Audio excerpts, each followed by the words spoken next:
কুকুরের বাচ্চা মেরে ফেলছে, ওনারা 24 ঘন্টার মধ্যে ধরে একদম সারা বাংলা চালানোর চেষ্টা করে আইনশৃঙ্খলা বাহিনী একটা খুব বাহাবা নিলেন। আর 30 বছর আগে একজন নিরপরাধ মানুষকে হত্যা করলেন, সেই মামলাটা পর্যন্ত আপনারা নিলেন না রমনা থানা। ভক্তদের কল্যাণে, আন্দোলনের কল্যাণে, আল্লাহর রহমতে, অশেষ রহমতে আপনারা নিলেন, বাধ্য হইল আদালত, সেটা হত্যা মামলা এসে নেওয়ার অনুমতি দিলেন। নেওয়ার পরে আপনারা কেন আসামি ধরছেন না? আপনাদের ব্যর্থতা কোথায়, আপনাদের সফলতা কোথায়? ভক্তরা জানতে চায়। ভক্তরা রাজপথে আছে, ভক্তরা রাজপথে আছে। কোনো সরকার কিন্তু এই ভক্তরা ভয় পায় নাই, ভয় পাবেও না। এই দেশে কোনো শক্তি সালমানের ন্যায় বিচার থেকে আপনারা দূরে সরাতে পারবেন না। তাহলে আপনারা যদি সঠিক তদন্ত করেন তাহলে আপনারা বাহাবা পাবেন। আপনারাও আগেকার যারা প্রশাসনে ছিল তাদের মতো কালো তালিকাভুক্ত সালমান ভক্তদের কাছে নাম এন্ট্রি হিসাবে থাকবে, যা আপনাদের জন্য আমরা ন্যায় বিচার পাইতে এতক্ষণ দেরি হয়েছে। আমরা এখন যাদের কিনা মন্তব্য করি যে আগে যারা তদন্ত করতেন, আমরা চাই আসামিদেরকে দ্রুত গ্রেফতার করুন, গ্রেফতার করে আইনে আওতায় আনুন, আইন বিচার কার্যকর শুরু হোক। আমরা জানতে চাই বিচার কার্যকর, তাদের মুখের বক্তব্য আদালত থেকে আমরা শুনতে চাই আপনাদের মাধ্যমে, জার্নালিস্টদের মাধ্যমে, যে তারা কি বলছে আদালতে। আমরা যদি না যেতে পারি যে কি হয়েছিল সঠিকটা জানতে চাই।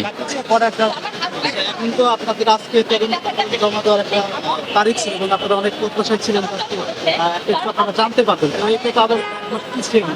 পরবর্তীতে আপনারা কোনো আন্দোলনের নাম দেখবেন?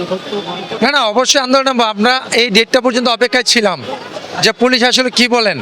আগেও দেখেছি 2017-18 সালেও ওই তারিখ পে তারিখ, তারিখ পে তারিখ, তারিখ পে তারিখ, হিন্দি ভাষার একটা সিনেমার ডায়লগ এটা, যে তারিখের পর তারিখ, তারিখের পর তারিখ দিয়ে বছরের পর বছর ঝুলিয়ে রেখে তাদের মন গড়ার মধ্যে একটা তদন্ত প্রতিবেদন জমা দিয়ে দিছে।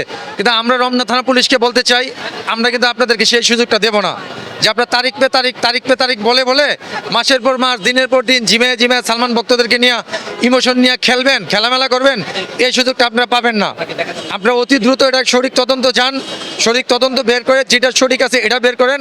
আগামী 13/1/2026 তারিখে ডেট দিয়েছেন, ওই তারিখটা যেন পরবর্তী তারিখে না যায়। এর মধ্যে দৃষ্টান্তমূলক আমরা কিছু দেখতে চাই আপনাদের মাধ্যমে, যে আপনারা একটা আসামি অ্যারেস্ট করেছেন।